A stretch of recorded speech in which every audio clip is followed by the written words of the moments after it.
Hey guys, it's Amy at Zoe Beck, and I'm going to do my weekly reading update for December 2nd, 2018. So, wow, I'm tired. So this is later in the day than I normally film. I usually film my updates in the morning on Sunday, but I was at a cousin's wedding last night at a really cool place called Black Butte Ranch that's out in kind of central Oregon, and not too far from Sisters or from Bend.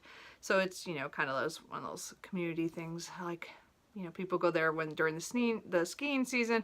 They go there during the summer. Anyway, but it was pretty deserted when we were there because it snowed on our way up there on Friday. So it was kind of a little scary. My dad, luckily, is a very good driver in snow, having grown up in Iowa. So, you know, we were in good hands, but it was just a long day, and it was pouring down rain when when I drove us down to meet them at their house before we headed over, and it was just, Anyway, so today was not so bad. It's just, I'm dealing with having a little too much alcohol last night, but I mean, I think I did okay. I still survived, right?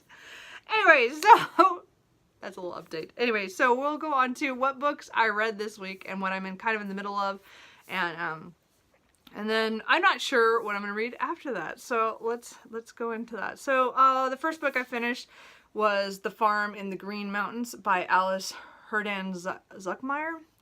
So this book is, again, one of the nonfiction books that I read this month, and I did really well on my numbers for that.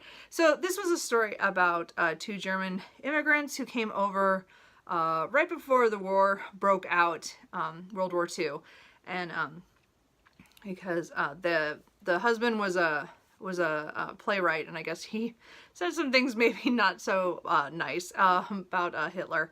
Anyway, so they immigrated to the U.S. in '39, I think, or around that time, and then they just tried to live in like New York City, and they tried to live out in L.A., and they just didn't like it, but they visited Vermont.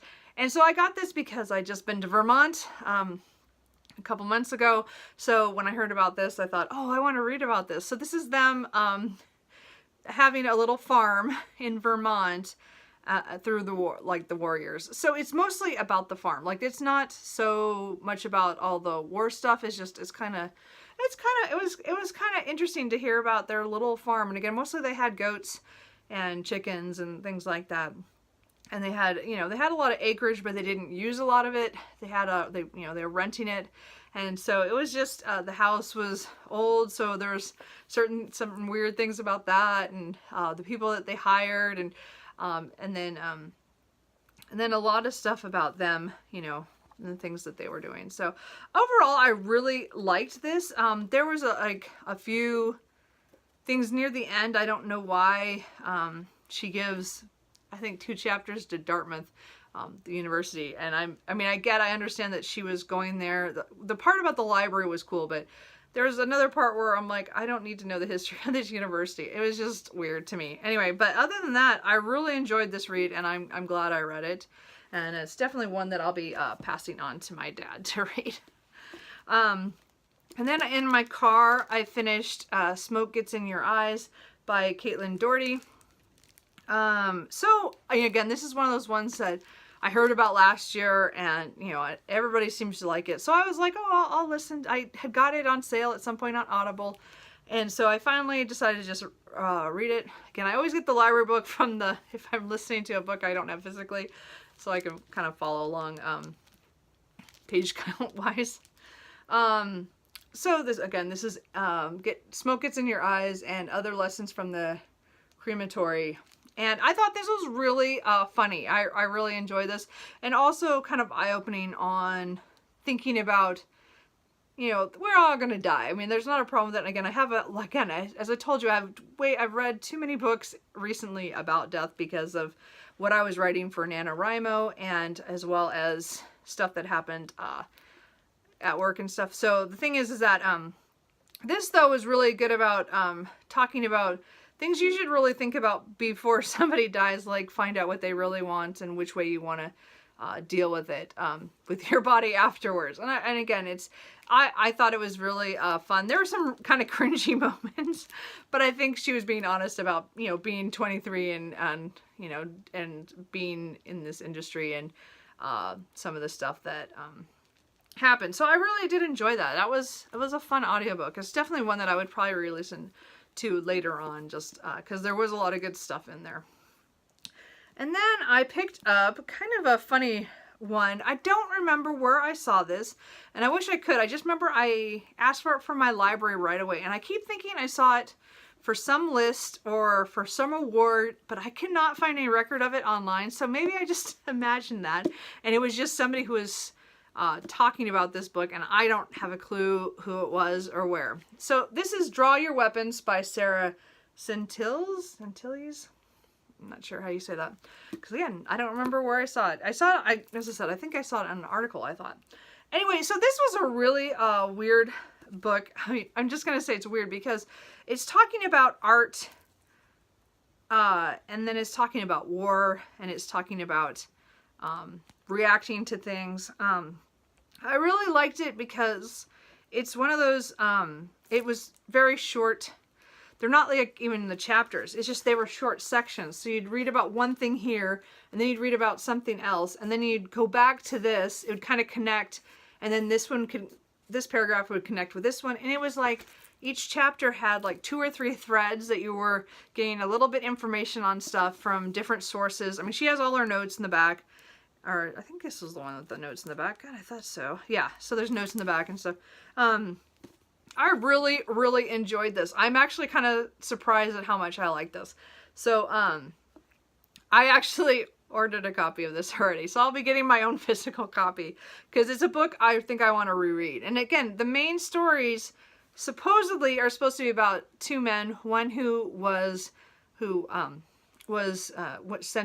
over to Afghanistan and worked in a prison, and then he is, you know, does a lot of art stuff while the the author knew him in her class, and it's his different perspective on past, you know, being oh, I cannot talk today. It's Sunday night. Sorry guys.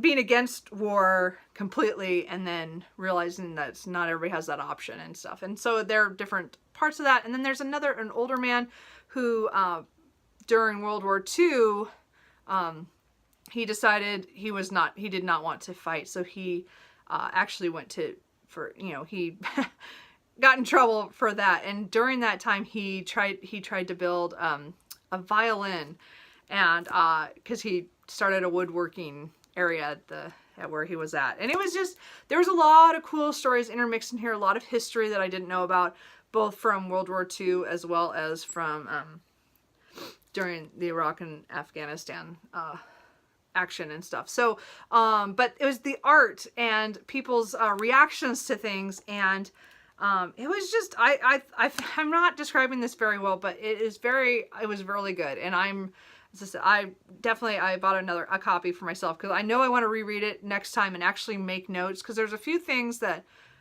I kind of wanted to check on or to get more information on, but I didn't make any notes because I was reading this so fast because it was that, you know, trying to get stuff done, and it was a library book. So anyway, I really, really enjoyed that.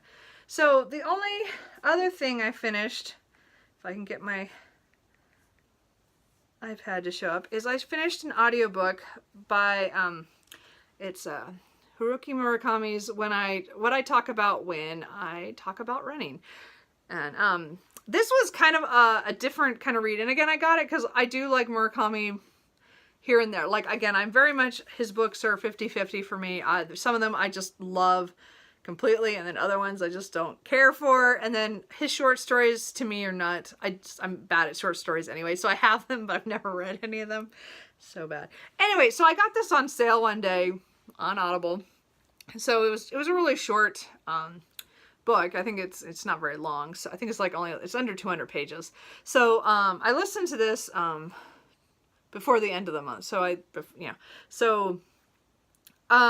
this is talking about how he started running, and the things, the marathons he's done in his training and stuff, but it also then looks back at his writing and kind of intermixes both of those, which is, you know, it's a memoir, but it's not a fully, like, everything that happened to him in his life. He just picks out little stories that go with something with the running and goes around. So I really liked it. It was, because it was short and sweet, and I am not going to remember the narrator's name. Ray Porter.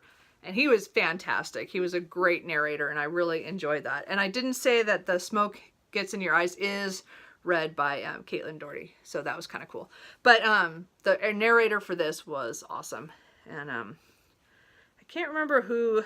Oh, the translator was Philip Gabriel. So I don't think I've read any translations from him on Murakami. I think it was somebody... I think it's always the other guy that I know about. But anyway, so I really enjoyed that. So I kind of threw that in because I'm like, oh, it's short. I should be able to get it done during the week. And I did. I actually did it in I started it one night on the way home from work.